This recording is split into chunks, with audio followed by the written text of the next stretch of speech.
Fabian of the Yard. Stories of the war against crime as told by the detective of the century, ex-superintendent Robert Fabian.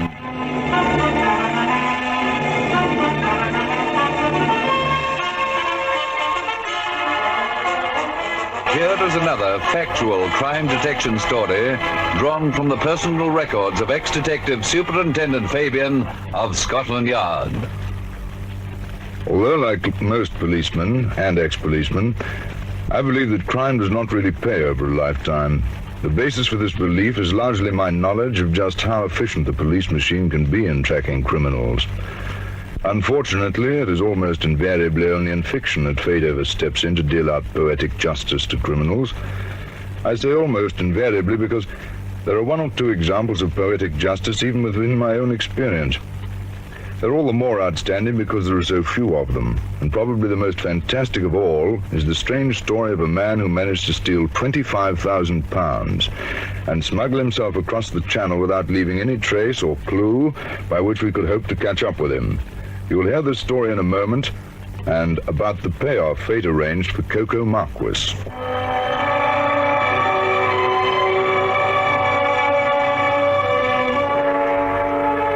Everybody liked young Mr. Marquess. He had a pleasant, easy manner and a twinkling eye.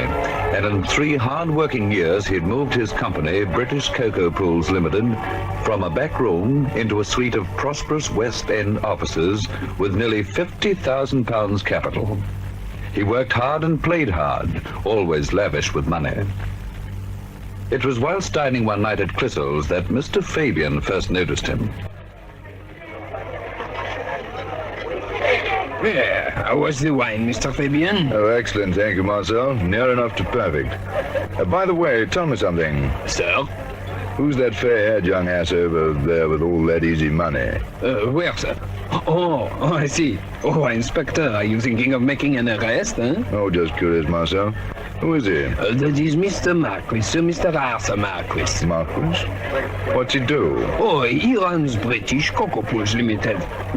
Don't look at me like that, Inspector. I tell you, you may save your time.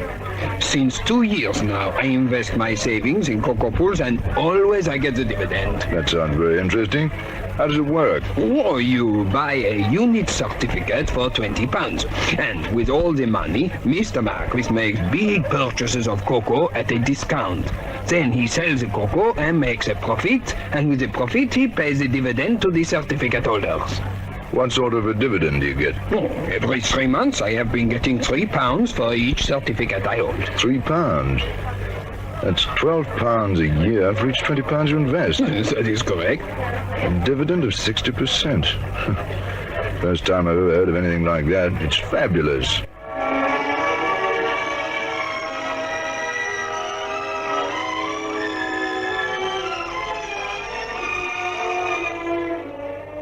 It was that 60% dividend that intrigued Inspector Fabian and led him to make a phone call the next day from his office.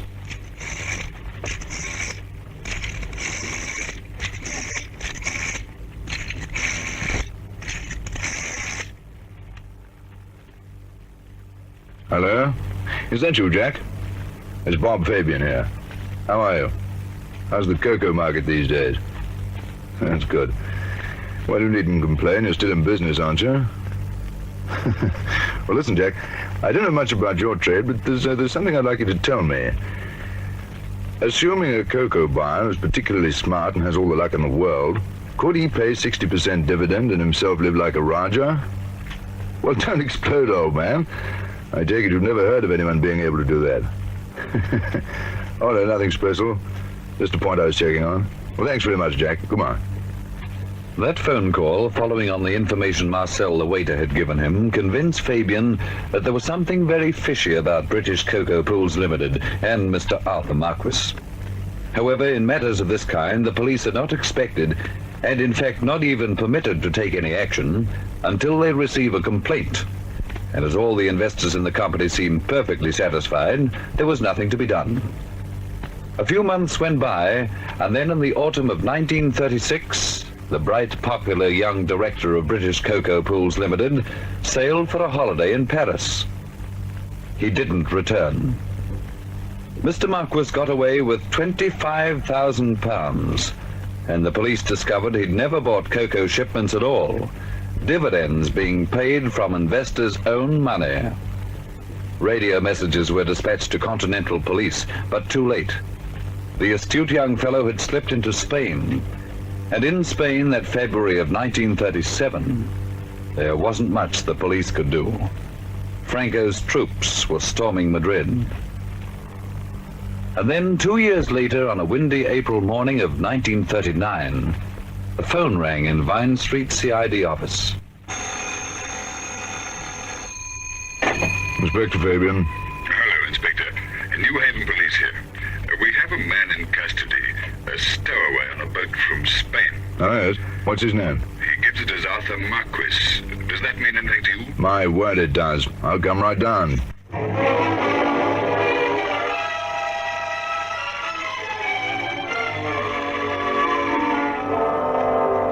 Well, where's the golden boy? Golden boy? You can't mean Arthur Marquess, surely. I don't envy you your job of taking him back to London. A little cold doubt swept over Fabian. The description didn't sound like the man he was after. The New Haven inspector led the way to the cells and unlocked one of them. Inside was a man wearing dilapidated trousers and a filthy grey jersey, from which his shriveled neck stuck out like that of a tortoise. His hair was tangled, grey and lifeless as cellar cobwebs. His eyes beneath, which sagged resinous lids, were crisscrossed by ruptured veins. Good Lord. You sure this is the man? Quite sure. Arthur Marquess. He stowed away on a ship from Santander. But how on earth did he get like this? How do you mean? Wasn't he always like this? Oh. Look, there's a photo of him taken 3 years ago. Great Scott! Yes, it's the same chap, all right, but what a change. I'm hanged if I know what happened to him. He won't give us any information except his name. Well, anyway, we'd better try to clean him up a bit. Well, what's happened to his fingers? Good Lord. The ends of them look like blobs of sealing wax. Marquess, what happened to your fingers? My fingers... I lifted my nails out with a knife blade.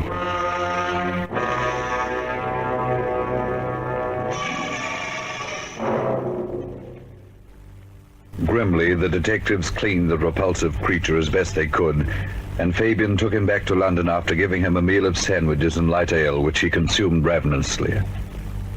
Back at Vine Street, Fabian stripped him and searched his repulsive clothing as is customary with detained persons from abroad.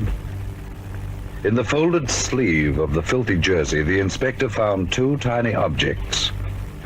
They were bits of rice paper, folded as small as aspirin tablets, and secured to the wool with crisscross stitches.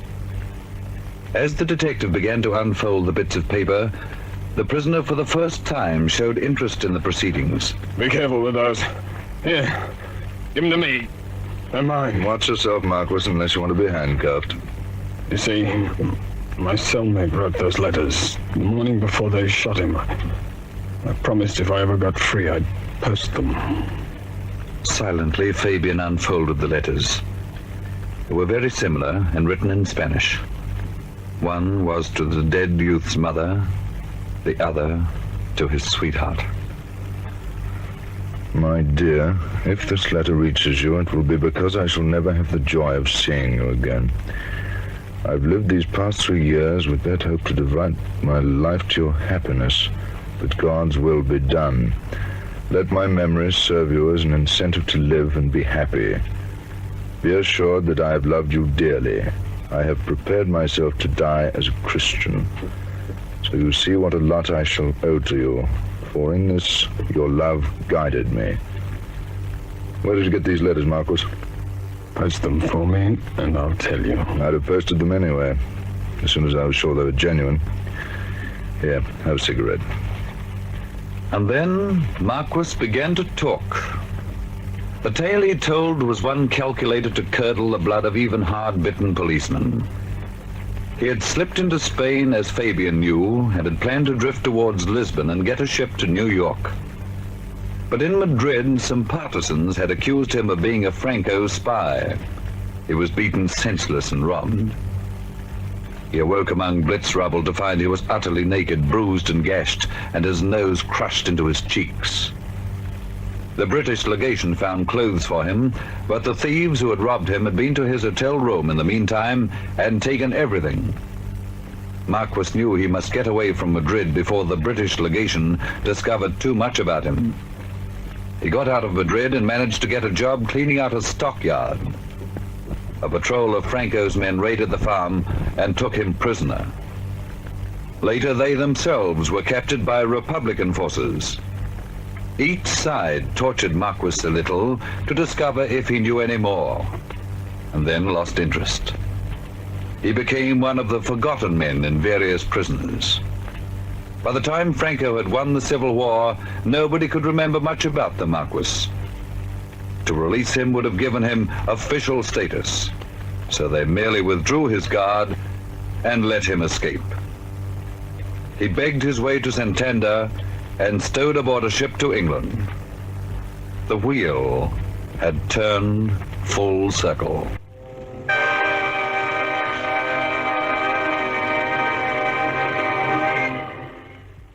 And here is Mr. Fabian's footnote. If somebody knows of a more poetic justice than that which fate meted out to Arthur Marquess, I should be interested to hear it. Needless to say, we were all shocked by his story, but none of us felt like wasting much sympathy on him. Although he'd been submitted to most ghastly physical ill-treatment, one wonders if his suffering could really counterbalance that of his victims. Mostly people like old Marcel with a few £100 life savings to invest. The story is completed by the sentence of 3 years penal servitude passed on Marquess at the Old Bailey. But personally, I couldn't quite help feeling that after what he'd gone through, the jail sentence was something of an anticlimax.